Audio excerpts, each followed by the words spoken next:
Welcome back to Kung Fu Pizza Party. I'm your host, Brandon Knight, and we are keeping things simple and stripped down today. Gonna kind of save all of the fun, gimmicky stuff that I normally do here on the show for next time. Today, we're here to pay respect. In case you missed it, I seriously doubt anybody who listens to the show would have missed this news, but in case you did miss it, this past Friday, after experiencing a medical emergency, Chuck Norris died. The legend passed away. And it obviously it was devastating news across the board for everybody. Obviously, prayers for the Norris family at this time who is experiencing this pain, this grief the most. But it's always hard when a celebrity suddenly passes away. Even though in the case of Chuck Norris, he had just turned 86. I think it was like a week to 10 days prior was his 86th birthday, and when you get to that age, it's kind of this like, wow, you have lived a long life, and you start to kind of as a fan, as somebody who is connected with an individual who's reaching that age, like you start to kind of mentally prepare a little bit, probably even earlier than that, honestly. But with Chuck Norris, look, we all know that they were jokes. We all know that the Chuck Norris jokes, they were the Chuck Norris facts, they were jokes. Ha ha, he he. But at the same time, like, I think there was a hint of, we all believed them a little bit, that Chuck Norris, when he does a push-up, he doesn't push himself up, he pushes the world down. Chuck Norris, that after he visited the Virgin Islands, they were just known as the Islands. Chuck Norris, this man that we deified, we turned him into like this demigod kind of character, kind of person. And so when when the news broke, it was kind of like, it was a little bit glass shattering, because even though, again, they're jokes, the facts were jokes, it still was like, I don't know, it made sense that Chuck Norris was going to outlive all of us still. You know what I mean? And so it just didn't, this isn't the first time I've done a tribute episode to somebody who had just passed away, but particularly with Chuck Norris, given who he is and what he did for this industry, the martial art media industry, the kung fu movies, with all of it, it just seemed more appropriate just to go very simple, very straightforward. Now, the next big question after deciding that was, of course, and what movie am I going to watch? Because I've covered some of his films already so far over the past whatever we're on now, year and a half of this show. And, some of the big ones, Good Guys Wear Black, A Force of One, some of the big ones. But I've been spending a lot of time focusing more on the early career of Chuck Norris as I've been doing these reviews. And so I thought I would take us back to his very first leading role with 1977's Breaker. At this point, Chuck Norris has done a few cameo films just before this. He was had his cameo role in Way of the Dragon, fighting Bruce Lee in the Coliseum. But this is his first leading role. And right after this one, he's going to go on to make Good Guys Wear Black. And as they say, the rest is history. Breaker, as important of a film as it is in the history of Chuck Norris, it is, however, not necessarily one of the movies that people are going to immediately think of, or it's not going to be one of his iconic films. And I fact checked that a little bit. I was searching online, because in my mind, when it comes to what is the most iconic Chuck Norris film, I talked about that previously here on the show, it's got to come down to either Good Guys Wear Black or Lone Wolf McQuade. And after that point, I think that's when you can toss in movies like Delta Force, Missing in Action is usually up there. Code of Honor, Invasion USA. Those movies would be some combination of the top 5 films in my mind. And like I said, the top 2 would probably be some combination of Good Guys Wear Black and Lone Wolf McQuade. And I wanted to fact check that, so I took to the internet because obviously with him passing, everybody was putting out lists of, the most iconic Chuck Norris films, the Chuck Norris movies you should be watching right now, all that kind of stuff. And sure enough, those movies usually dotted these lists, usually higher up on the list. Breaker Breaker was nowhere to be seen on most of the lists I looked at, except for one. IMDb had a top 20 Chuck Norris films of all time, and Breaker Breaker was there at number 19. So I think that kind of shows that, even movies like Silent Rage and Sidekicks were getting higher. What's the one? Firewalker? The one with Louis Gossett Jr. that's supposed to be like a comedy, Indiana Jones style film. Even that one was showing up on more lists than Breaker Breaker was, even though this is like a very crucial film in his career. This is his first time in the leading spot. Now, I do want to say this concerning the lists, because I imagine you've probably seen some of these lists out there. I do want to comment on this. If I were to sit down and actually make a list of, these are the whatever arbitrary number of Chuck Norris films that you should be watching right now to honor his legacy, films like Way of the Dragon or The Expendables 2, in my mind, would fall under the honorable mentions category. I wouldn't necessarily include those two because those are not Chuck Norris films. He's in them and he's got great roles in them, but they're not necessarily like his movie. I would want to still give a nod towards those films, and would definitely, I wouldn't blame somebody if they, after his passing, wanted to sit down and watch either one of those, because they're great, fun movies to watch. However, once again, as it has been proven at least one other time here on the show, Screen Rant apparently exists just to make me a little irritated. It really grinds my gears? Screen Rant.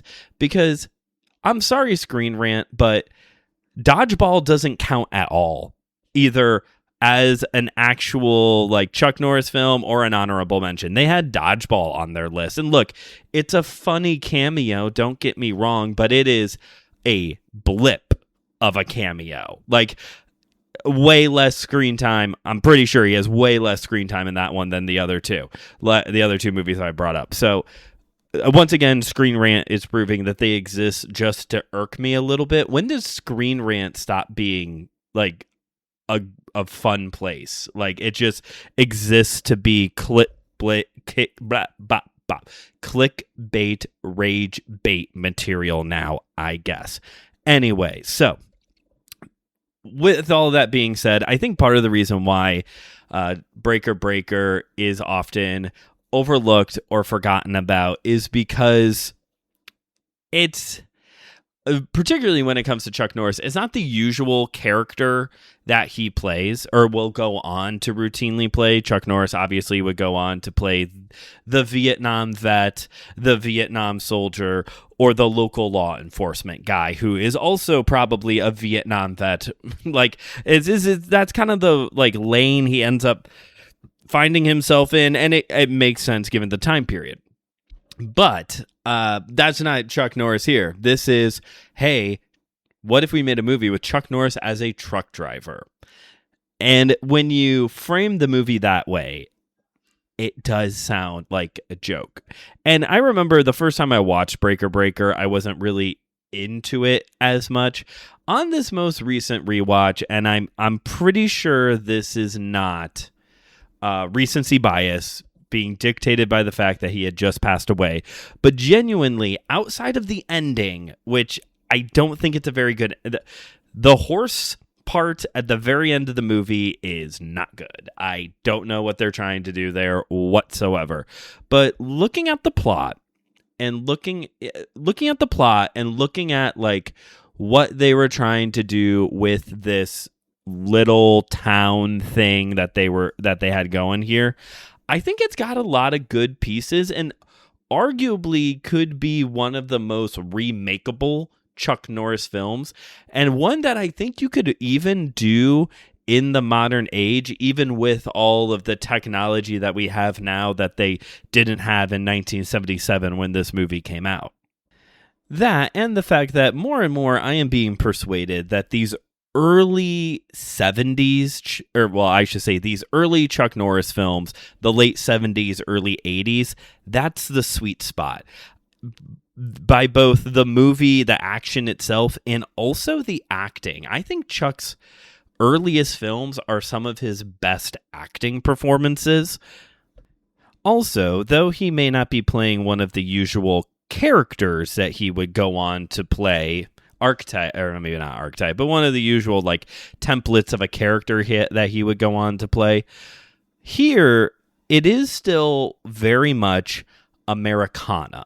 Like, that's usually another thing that's very heavily influenced, a very heavy part of Chuck Norris's films, especially, like his war shows or his war movies, or, his Walker, Texas Ranger, is that it's very like American. And there is something very like, though we did not invent truck driving, there is still something like very rural, rustic Americana with Chuck Norris driving a semi-truck, hanging out with truck drivers at like a dive diner bar, and this town that the events of the movie center around. It's very like Wild West Western feel to it. Everything's dusty and dirty. Like, it still has all of them. It has a lot of the trimmings of like the very Americana vibe that a lot of Chuck Norris's projects would go on to have.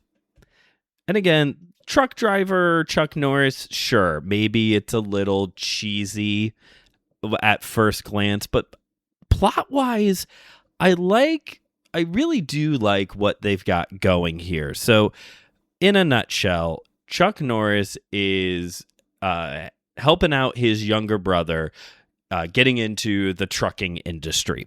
And the brother is doing this delivery. I think he's running like frozen dinners to some location, and he gets stopped and redirected into this little town off the beaten path. This little town that's being run by a corrupt judge who their whole mission is basically racketeering and other like shady business practices. So they run these trucks into their towns so that way they can like impound them and scrap them and sell off the contents. They've got like a moonshine running, again, very Western, very Americana. They got like a moonshine distillery that they're running moonshine to local towns. There's like other like shady business practices going on, and it all centers around this town judge who's running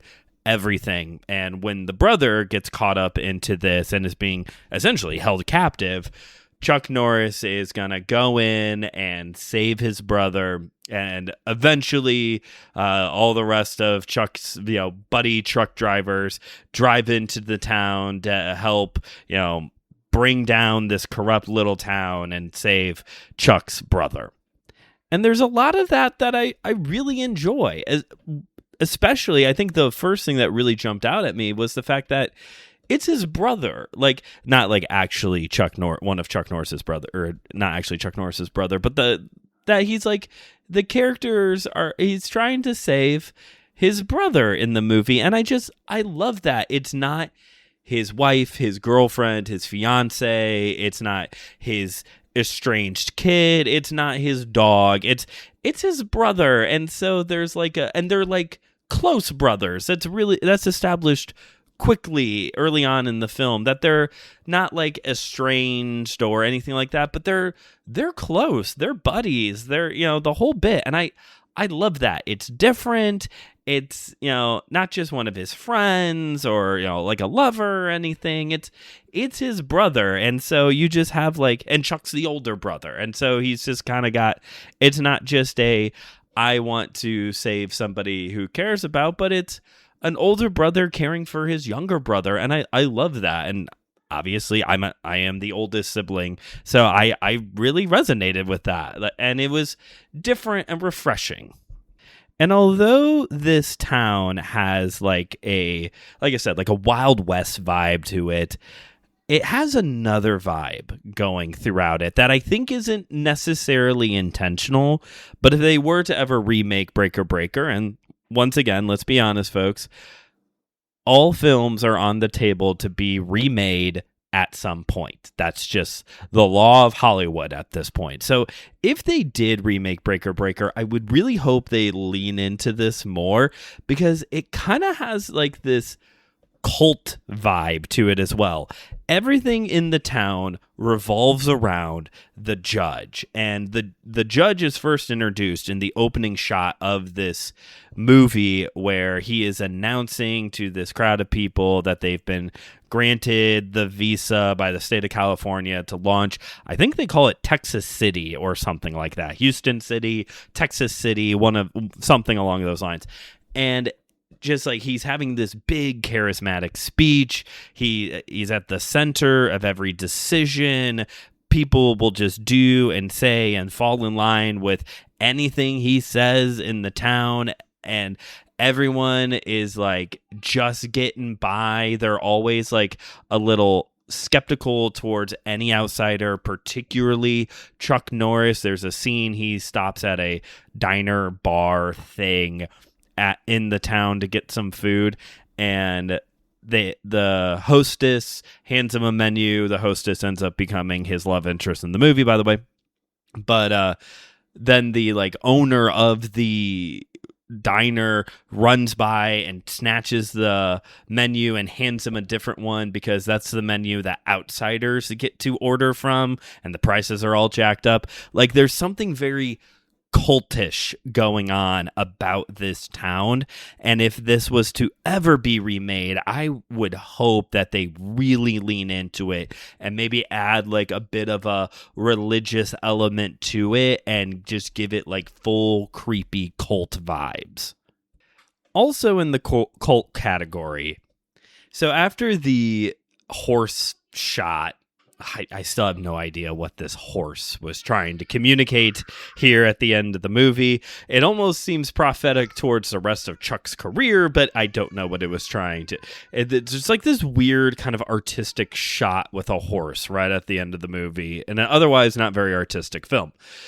The movie ends, though, with all of Chuck's truck driver buddies driving their semis through the town. And I don't mean on the roads, but through the buildings, and eventually one goes through the distillery and it catches on fire, and it ends on this note that basically the town burns down.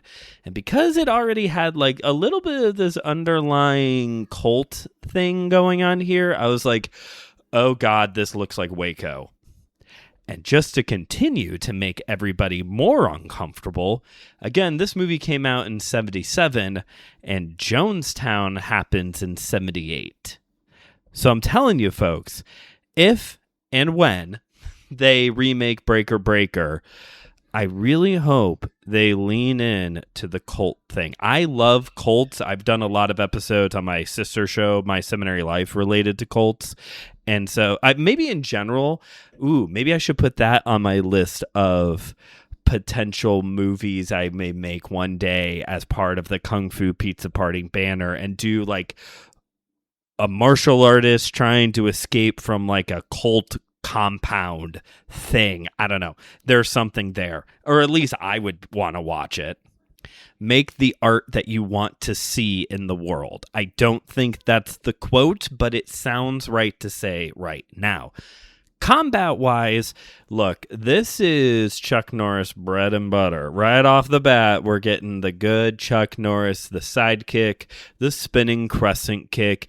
The fighting is what you would hope for. The switch jump front kick, like it's exactly what you want. One of the better fight scenes in the film. There's a multiple attacker fight in a courthouse. Chuck Norris takes on like several people from the town in this courthouse.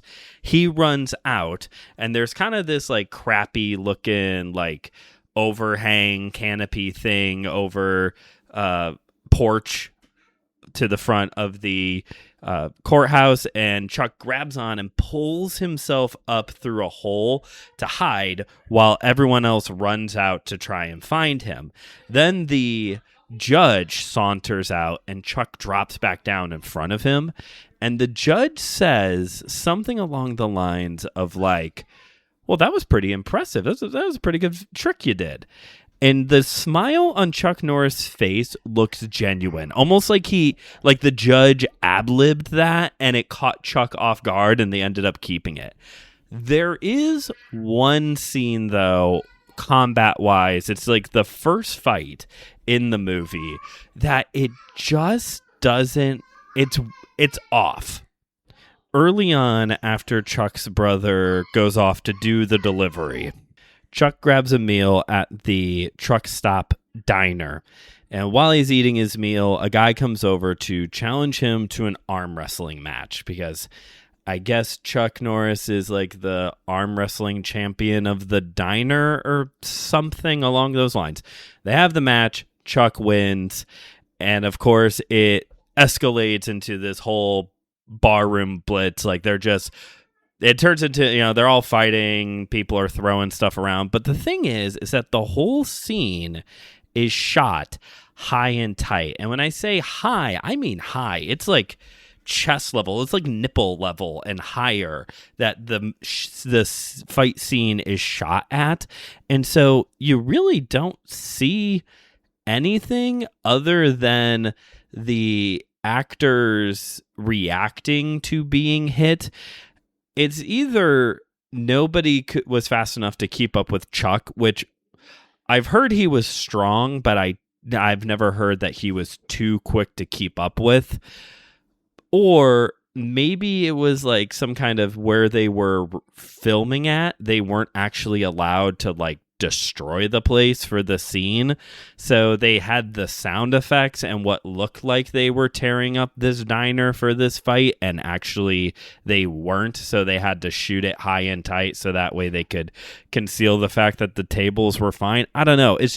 It's wonky, but thankfully the rest of the fights in the movie are not shot like that. It is back to wide shots so that way you can see everything. It's just this one in particular it's jarring. It's really jarring. Like modern action films are shot like kind of this high and tight, but more so in a way to conceal stuntmen. Whereas this was just like, there's like a choice being made here that doesn't make sense, much like the horse at the end of the movie. Now, that's it for this review. It's hard to just say in few words, thank you, Chuck Norris. like thank you for what you have done for this industry. You will not be forgotten. You're going to continue to make such a major impact on all of us. And I saw some people like right after his death starting to like turn it into a meme and make AI generated slop of him and all of this stuff. And I just genuinely, just cards on the table, I found it all incredibly tacky just to like try and run to make it a meme, to make it a joke, the whole thing. But I did see one. And I think with this one, we should officially be done making new Chuck Norris facts. This is it. We're ending it here because Chuck Norris doesn't rest in peace. Peace rests in Chuck Norris. Thank you for listening to today's episode. If you haven't yet already, please rate and review this show wherever you get your podcasts. Pass this episode along to a friend. Check out the other great shows here on the In a Sound Ministries podcast network, like Page and Pixel, Systematic Geekology, and Why I Don't Like. You can follow the show on Instagram at KungFuPizzaPrty and on Letterboxd, KungFuPizzaPrty, where you get a review of the movie before the episode comes out. And check out my YouTube channel, Studio 219, a place for faith and pop culture. I promise, folks, next time we are together, barring another major death in the family, we will be back to the same bat time, same bat channel, same antics. I will close with the usual line because I did actually do it, folks. This has been Kung Fu Pizza Party, where I did deliver high-flying action in 30 minutes or less and served up some wisdom, one slice at a time.